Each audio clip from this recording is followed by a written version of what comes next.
Hi and welcome to the Journalism Salute. I'm Mark Simon. In each episode, we'll talk to or about an interesting person or organization related to journalism.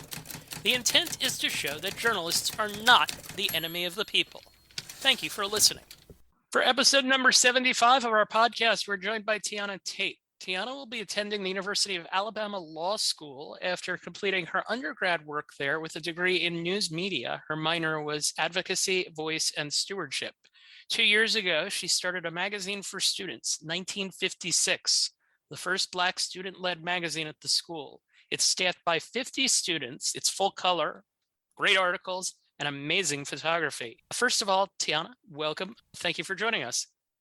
Hi, thanks for having me. So tell us your journalism origin story.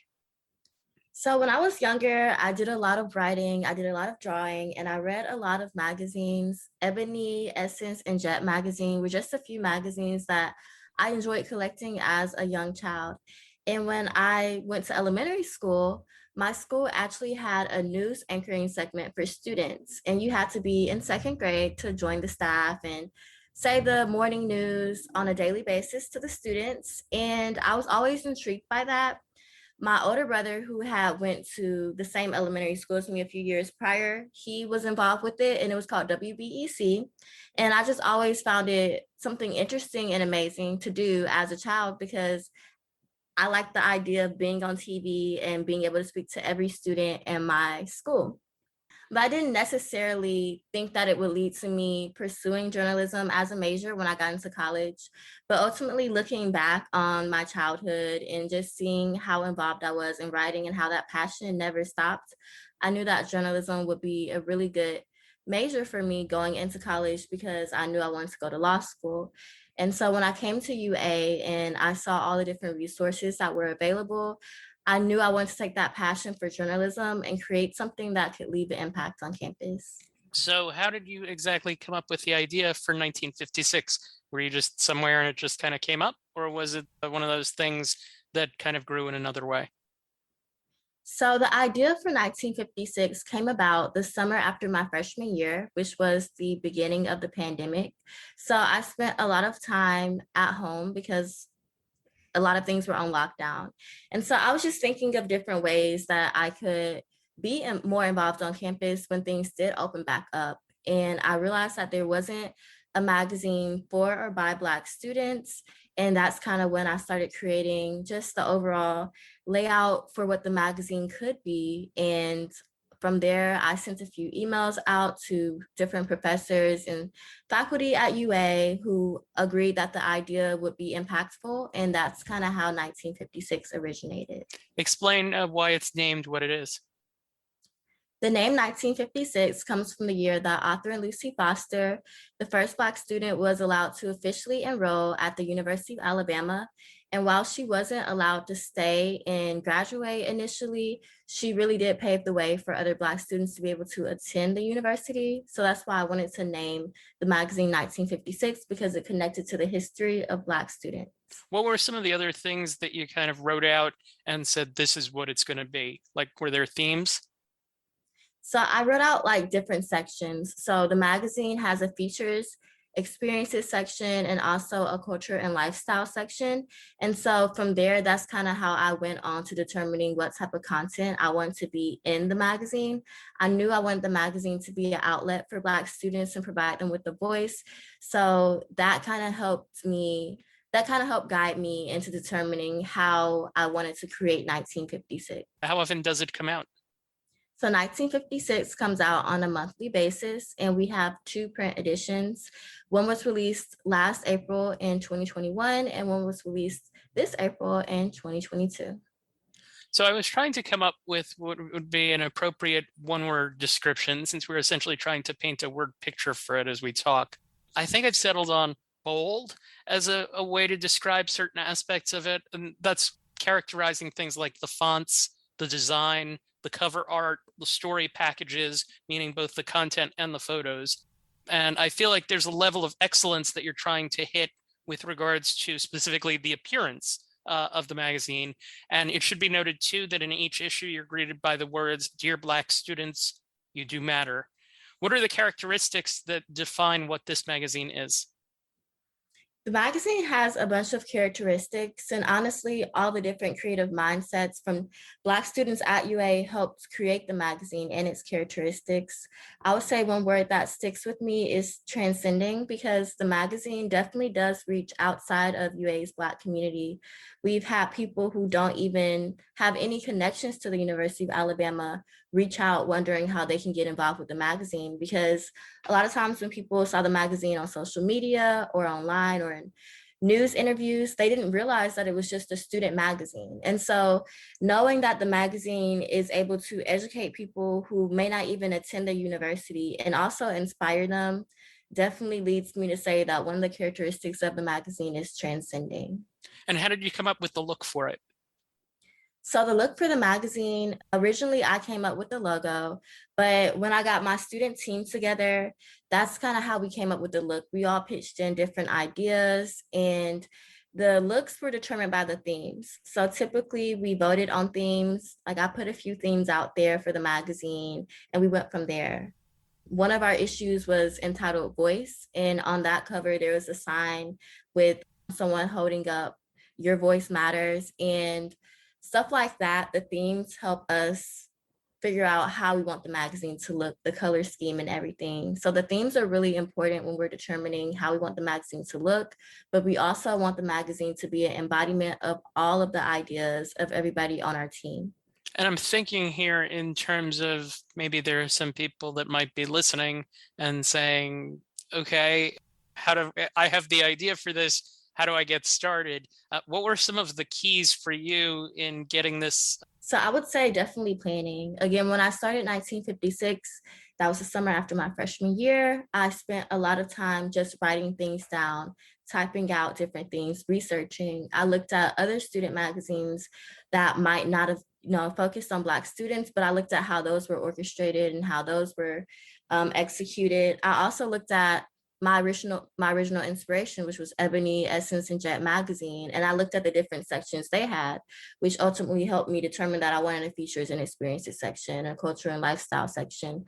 But I would definitely say to anyone who has an idea similar to this, to do your research, but also write everything down, all your different ideas. You may not end up sticking with an original idea that you have, but just having something on paper gives you a lot to work with. A lot of times people like to keep things in their mind or, say they're going to do something in the next year. But with 1956, I knew that it would have an immediate impact, which is why I tried to fast track everything so that it could be ready by the time school started back up, which it was ready that August. So I would definitely say write things down, research, and go from there. Explain the section that you had, letters from alumni.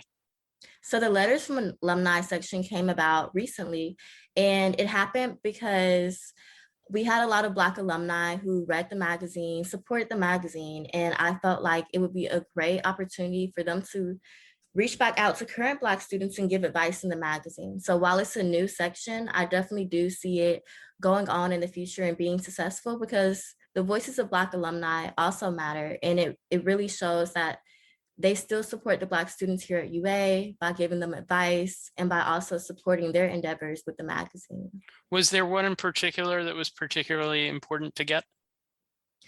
Honestly, I would say all of the letters were important to get to me. I don't have one in particular because I feel like they all offer different aspects. We've had alumni from years past, but one of the alumni was actually very recent, Jasmine Holly. She was on the original 1956 staff and she wrote a letter. And I feel like just having those different perspectives and outlooks from people who might have recently graduated from UA, who might have also worked on the magazine, who might not have recently graduated from UA, but who have experiences that can really guide students who are still here is really important to me. So honestly, all the different perspectives from all the different alumni letters really meant a lot to me. And explain the importance of, you've had photos of people modeling, including one of the top college football players in the country, Will Anderson. I found that a lot of students here at UA have a lot of different passions, and sometimes they don't have the outlet to show that. So there are a lot of Black students here at UA who want to get involved with modeling or who do model and just have never really had that platform to have their photos out there in an actual publication. And I know how important modeling can be to people because I dabble in it sometimes too. So I would definitely say that we try not to be limiting and we want to get models from all different backgrounds, all different aspects. But I would say my photographer, Tyler Hogan, he definitely helped with getting the Will Anderson photo shoot done because he personally had that connection and had done photo shoots with him in the past. So I would definitely say like the 1956 team in general, we all use our connections and pull them together when we're thinking about what models we want to get or what stories we want to tell. So definitely modeling and photo shoots are a big thing in the magazine, just because, again, pulling from my original inspiration, Ebony magazine, Essence magazine, and Jet magazine, they had a lot of Black models in their publications. So I knew going with 1956, I wanted to do something similar. And I think those pictures are also a way to tell stories without words. And I would think too that getting the endorsement essentially of someone like a Will Anderson is a powerful thing to get with regards to being able to connect to students. Definitely, those endorsements are impactful because it helps students who might not have known about 1956. They'll see the picture or hear about, say, someone like Will Anderson being in the magazine, and that'll make them want to look at the magazine. And in turn, a lot of those students actually become new supporters for the magazine. They'll follow the magazine on social media. They'll be looking out for the new edition. So I would definitely say that endorsements and just having people who have that, public presence be in the magazine definitely does help us grow. You mentioned your photo editor being someone who's been vital to the success. Are there other people that you would like to shout out? I would definitely say the whole team in general. The upcoming and new editor-in-chief, Ashley Woods, she's been someone who was also on the original 1956 team. So I feel like everyone in a way plays a very essential role, whether it comes to their writing skills, their photography skills, or just their connections. I would say even the writers, the contributing writers, the people on our social media team, they all have ideas that really have helped elevate 1956 magazine into what it is today. Now, we mentioned before that the issues have themes. You mentioned there was one on the history of Ebony, Essence, and Jet. You did one on Women's History Month. You did one on sports. You did one on the campus community and whether, I think it was in particular, Greek life feels diverse. You did one on just the idea of being able to go back outside after essentially you were able to return to school. The articles I would describe as modestly long, not necessarily overly so. There's the artwork, there's the photography, there are all the different sections that you mentioned. I'm curious if we could take one issue, any issue that you particularly like, and kind of guide us through from conceived idea to finished product and all the key things that were hit and maybe an obstacle or two that you ran into along the way. So I'll go with our most recent issue, which is Moving On Up, which kind of gave a tribute to the Black Panther Party. So the initial thing with the magazines is, of course, determining the theme. So the themes are kind of over the summer. What I typically do is I create a document and I list different articles and different topics that I would love for the magazine to include for the upcoming year. And then within those, I create themes and sub-themes for the different months. And sometimes I try to relate the theme to the month. So like say February, I try to focus on Black History Month and the different aspects of that, or Women's History Month, the theme relating to that. Then when we go into our staff meetings that we have on a weekly basis, and it's a new month, we discuss the different topics, getting writers and designers to sign up for them, and also which theme title we feel like strongly connects to those topics the best. So sometimes the theme titles, they change. Sometimes they change more than once during the production process, but the theme in and of itself stays the same. So the theme title, Moving On Up, that changed a lot because that was our print edition and we did want it to be something that was impactful. And we chose Moving On Up because it had a double meaning. So Moving On Up connected to the 70s, and the Black Panther Party was very influential during that time. And so we wanted it to connect to the culture and also to the tribute that we were trying to do. And so when we have the theme decided on and the theme title decided on, we work on getting the stories assigned to the writers. And so with the stories, it's always like an initial list, and writers sign up for the different stories, but they also can pitch their own stories if they don't want to sign up for the ones on the list. And so once we get that finalized, of course, we get the designers assigned to different things. And the assignment process is really just giving them the ability to choose on their own and decide on their own what they want to do. Like, I don't assign for them because I would rather them be passionate about what they're working on rather than just doing it because they were assigned to it. And then from there, we have to plan out the photo shoots and get the models for the photo shoots. But also during that process, we have to focus on the cover because the cover is one of the first things that people see. So we want it to be something that stands out and that gravitates them towards the magazine. So those different elements combined with setting different deadlines. The deadlines are typically very flexible because we realize that things are going to come up. Sometimes people who are supposed to be interviewed for stories, those interviews take longer than expected.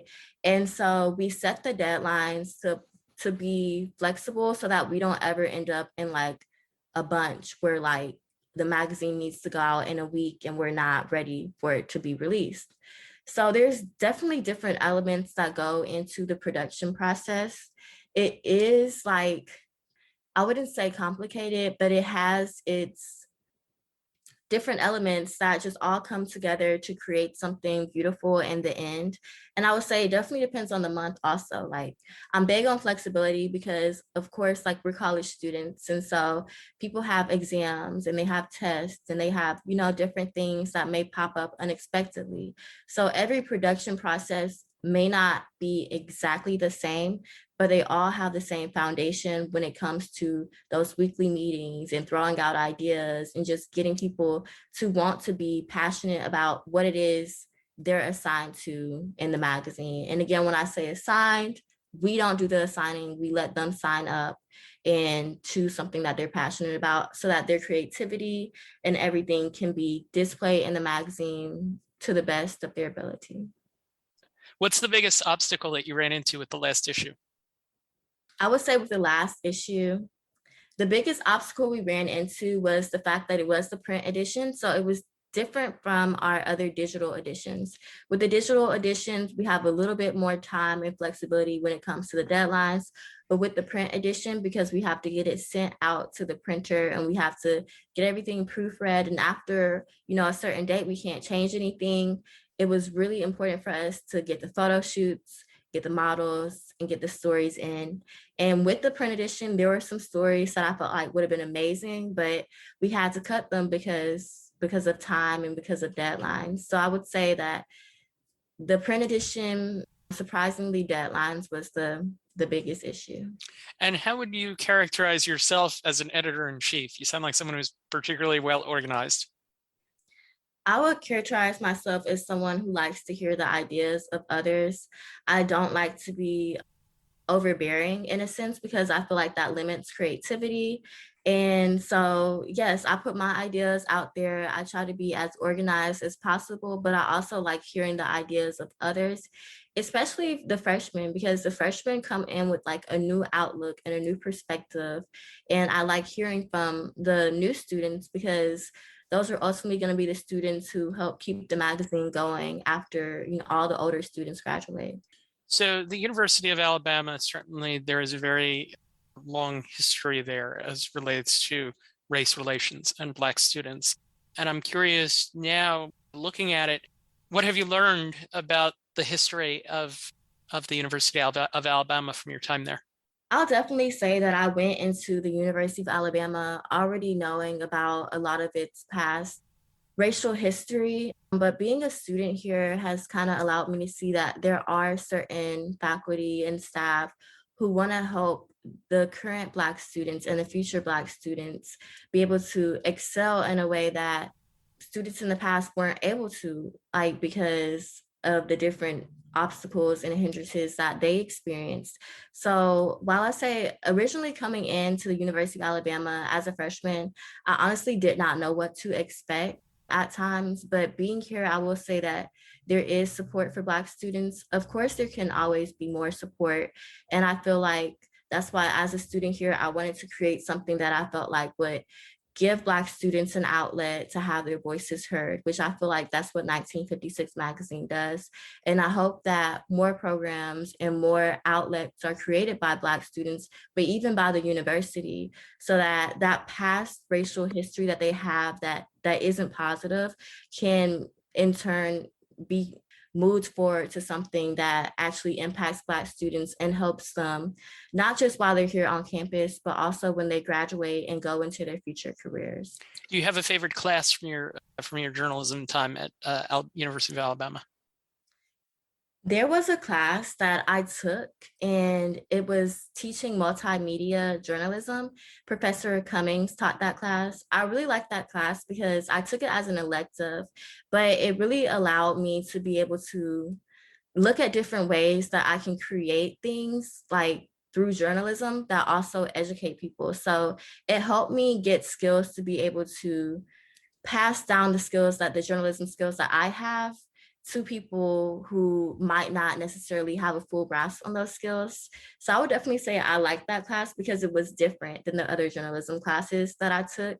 It didn't necessarily focus on, of course, talking in front of like a TV screen, but like it definitely did help me hone my skills in terms of being able to teach others. So with all of the things that you've done, and I guess this class kind of plays into this question a little bit, and 1956, like that's a grand project that I imagine in the moment, you're working on it, but then you kind of take a step back and look, and I wonder, how has doing all of this work changed you? All of this has allowed me to see that, my ideas and the things that I'm passionate about can actually make an impact. And I feel like a lot of times students don't realize that. And so working with 1956, I've been able to network with students, but also professionals in the journalism field and outside the journalism field.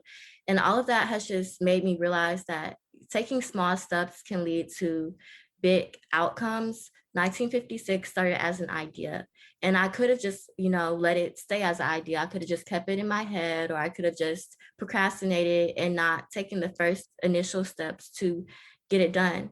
And the whole process has definitely been rewarding, and I've learned different things along the way. I've also learned how to work with a team and how to combine everyone's ideas into a finished project. So I would definitely say 1956 has just truly been impactful for me because of the different experiences that I've gained, the people that I've met, and the relationships that I've been able to maintain through the magazine. Certainly all encompassing. And we've kind of buried the lead on one thing. You alluded to it briefly. You said you dabble in modeling. You are the current Miss Black Alabama. And I know that the platform that you presented at the pageant, at which you won that, was something that was tied to media. Can you explain what that was? Yes, so it's diversifying media and elevating marginalized voices. That's my platform because I've seen the impact that 1956 has on a college level. And I feel like the same thing can be implemented into elementary schools, middle schools, and high schools. A lot of times, the things students see are the things students believe. So the media, a lot of times, sometimes it's not as diverse as it should be. So I feel like by diversifying the media that students see in school, in turn can help change their outlet and perspectives on their different goals and their different dreams and how they view themselves. And so I guess like one example that I can use and connect to like the pageant world, when I was younger, I loved pageants. Like I've always wanted to be a pageant queen because I realized the impact that they can have. But I was born in 2000. So around the time of 2005, pageants weren't really as that pageant queens were not as diverse as they are today. And there's still a lot of work to be done with that. But I feel like, seeing people who look like you in positions that you want to do can really help change your mindset about how you feel, whether or not you can accomplish something. So I chose that platform because I know personally the impact it has on college students. So I know for sure that it can have an impact on elementary students and middle school students. And it doesn't have to be creating new media. It's not about creating new media.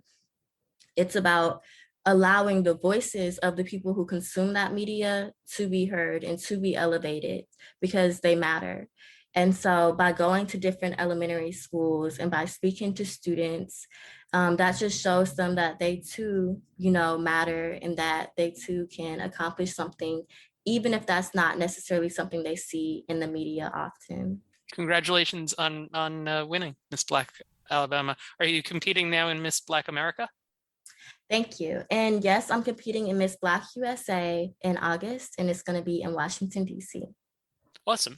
Now, career-wise, you want to be a lawyer and a philanthropist. Do you see any future for yourself in journalism? I definitely do think journalism will follow me into the future. I can't say in what particular aspect that it will, but I've always been passionate about writing and telling stories. And I don't think that's going to, I know for a fact that's not going to stop. And so, as a lawyer, writing is essential and being able to communicate is essential, which is, of course, why I chose the journalism major because I knew I wanted to go to law school. But journalism is something that's always been close to my heart.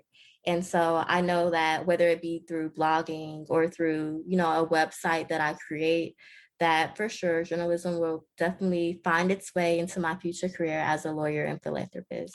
I was going to ask, is there a path that maybe could be seen someday where you're the publisher of the 21st century version of Jet, Ebony, or Essence? I definitely wouldn't say that there's not a path for that. I have the passion, again, like I said, and I feel like I have the skill set and also the mindset to do those things. And so who knows what can happen in the future. And I feel like if that's the opportunity that I'm given, that's somewhere where I can see myself excelling, but also I would definitely use that opportunity to create more opportunity for Black journalists who also want to have their voices heard on a big national platform. Yep, that's a theme that we have certainly talked about with a number of different guests that we've had on this podcast. And you mentioned before, write everything down as a piece of advice that you would have for a student at an Alabama or an Ole Miss or Mississippi State or another Deep South school who sees what you did and says, I want to do that. Is there any other advice that you would have for someone with regards to putting together what you've done? I would say don't let any hiccups or obstacles in the road hinder you from continuing to keep going. Things aren't always going to go smoothly. Sometimes you're not going to get all the yeses that you want. But I would say if you're passionate about something, if you have an idea about something, there's always a way for you to make it happen. So that's why I say write everything down, because you might go back and look at what you wrote down and realize, well, there's another route that I can take to get this magazine started up, because you might not get the initial funding that you want, or you might not get the initial resources that you need, but there's somebody at your university who is willing to help you and willing to help other students who are like-minded like you accomplish whatever it is that you want to accomplish. So I would say also just look at the people at your university, whether that be students, whether that be professors or whoever, and see if they also have similar passions, and just hear their ideas also, because they might have an idea that you might not have thought of that can help you also be successful in accomplishing your goal. The last question is the same one that we ask of all of the different guests that come on this podcast. The podcast's name is the Journalism Salute. We salute you for your good work. Is there a journalist or journalism organization that you're not affiliated with that you would like to salute for their good work? I would like to salute, it's not a small scale journalism organization, but Essence Magazine, just because I feel like they've always continued to put out content that pours back into the Black community. And they're continuing to do that work even on a digital scale, because a lot of magazines are turning digital now. And so being able to go on social media and seeing what they put out continues to inspire me. And I see how it continues to inspire other Black journalists, which I think is really important. Is there a piece, maybe just a recent one in particular, that they've done that you would strongly recommend, or an issue? Not in particular. I would say that their digital magazine covers that they post on Instagram that portray the Black family in terms of the Black wife, the Black husband, and also the child. I love those covers because it shows that Black love still matters, and that those connections are very important for the Black community. Tionna Taite, we thank you for taking the time to join us. Certainly, I think this episode will be particularly inspiring for young students that are tuning in and hoping to reach the goals that you have. Thank you for joining us. Thank you for having me. If you liked this episode, I have a few others to recommend. Episode 20 featured the professor Tionna talked about, Meredith Cummings. Meredith talked about teaching journalism and a road trip she took touring the nation's newspaper offices. Episode 28 featured 3 students formerly at a high school in Kirkwood, Missouri, who worked on their own version of the 1619 Project, learning about race relations in their cities. And episode 55 with Ashley Fields. Ashley is a student at Howard University, where she was editor-in-chief of the school newspaper, The Hilltop. Be sure to check those out. Thank you for listening to the Journalism Salute. Please let us know what you think of the show. You can find us on Twitter at JournalismPod, and you can email us at journalismsalute@gmail.com.